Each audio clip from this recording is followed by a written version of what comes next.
Hello friends, मैं पायल स्वागत करती हूँ आपका अपने चैनल संस्कार फॉरएवर में। जैसे कि मेरे चैनल का नाम है संस्कार फॉरएवर, कि हमेशा हमारे दिलों में संस्कार होने चाहिए। हमें अपनी अगली आने वाली जनरेशन के अंदर भी संस्कार बोने हैं, क्योंकि आज हमारी पीढ़ी इन संस्कारों से बहुत दूर हो गई है। हम सभी काम अपने आप कर लेते हैं या हमारी मम्मियाँ कर लेती है, लेकिन हम कोई भी काम अपने बच्चों से नहीं कराते हैं कि वो पढ़ाई कर रहे हैं। लेकिन नहीं, ये गलत है। हमें उन्हें पढ़ाई के साथ साथ अपने संस्कारों से भी जोड़ना है। आप कभी भी पूजन की सामग्री लाइए तो आप उन्हें साथ लेकर जाइए या उन्हीं के हाथ से लिस्ट बनवाइए। अगर आप बाजार से सामान ले आए हैं तो आप अपने बैग में से निकालने के लिए उन्हें कहिए कि आप पूजा के कमरे में ले जाकर एक एक सामान देख कर रखिए, ताकि उनके जहन में कहीं ना कहीं ये हो कि पूजन के लिए किन किन सामग्री की ज़रूरत पड़ती है। अगर हम आज ही अपने बच्चों को ये सब करवाएंगे तो वो अपने आने वाली पीढ़ी को भी कुछ बता पाएंगे। नहीं तो फ्रेंड्स, जिस तरह से आज का रूटीन हो गया है उससे तो यही लग रहा है कि सब कुछ आने वाली जनरेशन भूल चुकी होगी, क्योंकि उन्हें हम ही उनसे कुछ काम नहीं कराएंगे, उन्हें हम बताएंगे ही नहीं कि किस किस सामग्री की ज़रूरत होती है, तो वो कैसे करेंगे। तो मैं उम्मीद करती हूँ कि आप अपने बच्चों से इस बार नवरात्रों की स्थापना की पूरी तैयारी उन्हीं के हाथ से कराएंगे। तो चलिए शुरू करते हैं। हम अपनी माता की नवरात्रों की स्थापना के लिए किस किस सामग्री की ज़रूरत होगी। तो सबसे पहले तो हम माता की स्थापना के लिए माता की तस्वीर लेकर आएंगे। अगर आपके यहाँ दीवार पर ही रोली से माता बनाई जाती है तो आप वैसे कीजिए। अगर आपके घर में कोई माता की तस्वीर, जड़ी हुई तस्वीर है, तो आप उसे पट्टे पर रखकर माता की स्थापना कीजिए। तो सबसे पहले हम माता की तस्वीर लेंगे, उसके बाद हम माता की जौ लेंगे, जो अच्छी क्वालिटी के लेने चाहिए। जौ बोने के लिए हम एक मिट्टी का बर्तन लेंगे, मिट्टी लेकर आएंगे और फिर उस पर कलश स्थापना करने के लिए हम एक कलश लेंगे, उसके ऊपर नारियल रखेंगे। नारियल के ऊपर लपेटने के लिए एक चुन्नी लेकर आएंगे। उस चुन्नी को बांधने के लिए हम मोली की ज़रूरत पड़ेगी, इसलिए हम मोली लेकर आएंगे। और उसके बाद पूजन की सामग्री के लिए हम पूजन के लिए रोली, चावल, धूप, घी का दीपक और बत्ती, जो कि लंबी बत्ती होगी, वो बनाकर रखिए। आप चाहे तो आप रोज़ नई ताज़ा बत्ती बना सकते हैं, नहीं तो आप 9 दिन की बत्ती एक साथ ही बनाकर घी में भिगोकर रख लीजिए, तो वो आपके लिए इजी होगा। तो आप उसके लिए आप घी की दीपक तैयार करने के लिए घी का दीपक चाहिएगा।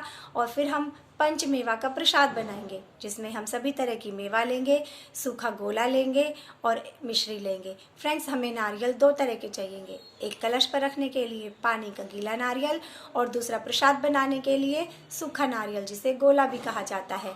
अब हम माता की पूजन की सामग्री के लिए फल, फूल, धूप, जो कि कहीं भी गार्डन में मिल जाएगी, आप वो चढ़ाएंगे तो वो गणेश जी की पूजा भी होगी इसमें। तो गणेश जी धूप से बहुत प्रसन्न होते हैं। तो हमारी ये सारी पूजा की तैयारी हो गई है। एक पानी की घंटी भरिए आप, और इस तरह से हमारी पूजन की सारी सामग्रियाँ हो गई है। अब हम सबसे पहले माता की चौकी तैयार करेंगे। माता की चौकी के लिए आप एक पट्टा लीजिए, उस पर लाल कपड़ा बिछाइए, उस पर माता की मूर्ति की स्थापना कीजिए। माता की मूर्ति पर या तस्वीर पर आप चुन्नी उड़ाइए। माता को लाल चुन्नी बहुत प्रिय है, इसीलिए हम माता की चुन्नी माता को उड़ाएंगे। उसके बाद हम माता की तस्वीर के सामने एक प्लेट रखेंगे, जिसमें हम कोर लगाएंगे। आप ये कोर उपले की बनी हुई भी हो सकती है, या फिर आप इसके लिए कोयले का भी इस्तेमाल कर सकते हैं। आप उसे गैस पर रखिए और तब तक उसमें से धुआं आने बंद ना हो जाए, तब तक वो कोर आप गैस पर रखिए।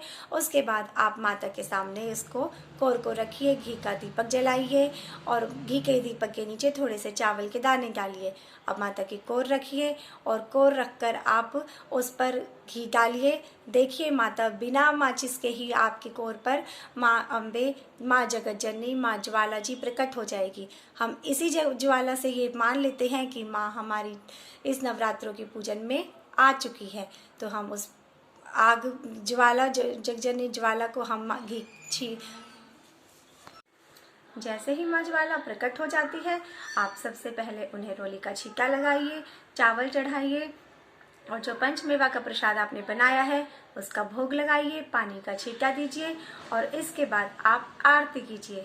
आरती में सबसे पहले आरती गणेश जी की गानी चाहिए, क्योंकि गणेश जी सर्वप्रथम देवता है।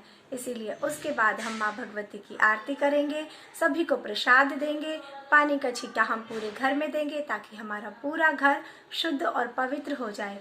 इसके बाद हम माता की कढ़ाई की बात करेंगे। 9 दिन इसी तरह से पूजा करने के बाद हम माता की कढ़ाई करेंगे। किसी के यहाँ माता की कढ़ाई अष्टमी की होती है तो किसी के यहाँ नवमी की होती है। आपके यहाँ जिस दिन भी हो आप उसी तरह से कीजिए। और एक दिन पहले आप चने भिगो दीजिए, क्योंकि माता की कढ़ाई में आप पूरी, छोले या चने और हलवा और खीर का प्रसाद बनाया जाता है। खीर का प्रसाद अगर आप हवन करवा रहे हैं तो ज़रूर बनाइए, नहीं तो आप हलवा भी बना सकते हैं। अब इस तरह से हम अपनी माता की कढ़ाई के लिए भोजन बनाएंगे। उसके बाद हम इसे पूजन में रखेंगे, माता की कोर पर जिमाएंगे और हाथ जोड़कर माता से नमस्कार करेंगे, प्रार्थना करेंगे कि माता हमने पूरे दिल से, पूरे मन से आपकी प्रार्थना करी है, आपके नवरात्रे करे हैं, तो आप हमारी सभी की मनोकामनाएं अवश्य पूरी कीजिए। इसके बाद आप कन्या जिमाइए। कन्या के लिए आप 5, 7 या 9 जितने भी कन्या आप जिमाना चाहते हैं आप उतने जिमाइए। उसमें एक लड़का होना आवश्यक है। इसी तरह से आप माँ कन्याओं को घर लाइए, उन्हें पूरे प्रेम से जिमाइए, क्योंकि माँ साक्षात कन्या के रूप में आपके घर में विराजमान होती है। तो आप पूरे मन से बहुत सुंदर आसन दीजिए, बहुत अच्छा खाना खिलाइए। माता जब कन्याएं खाना खा चुके तो आप उन्हें तिलक कीजिए, मोली बांधिए और उनके पैर छूइए, उन्हें दक्षिणा दीजिए, साथ में एक मीठा फल दीजिए और उनसे प्रार्थना कीजिए कि माँ हर साल इसी तरह खुशी खुशी हम सभी के घरों में आती रहे और हमें अनुग्रहित करती रहे। तो इस तरह से हमारे माता के नवरात्रों की पूरी तैयारी, पूरी सब चीज़ें पूरी हो जाती है। तो फ्रेंड्स, उम्मीद है आपको मेरी ये वीडियो पसंद आई होगी।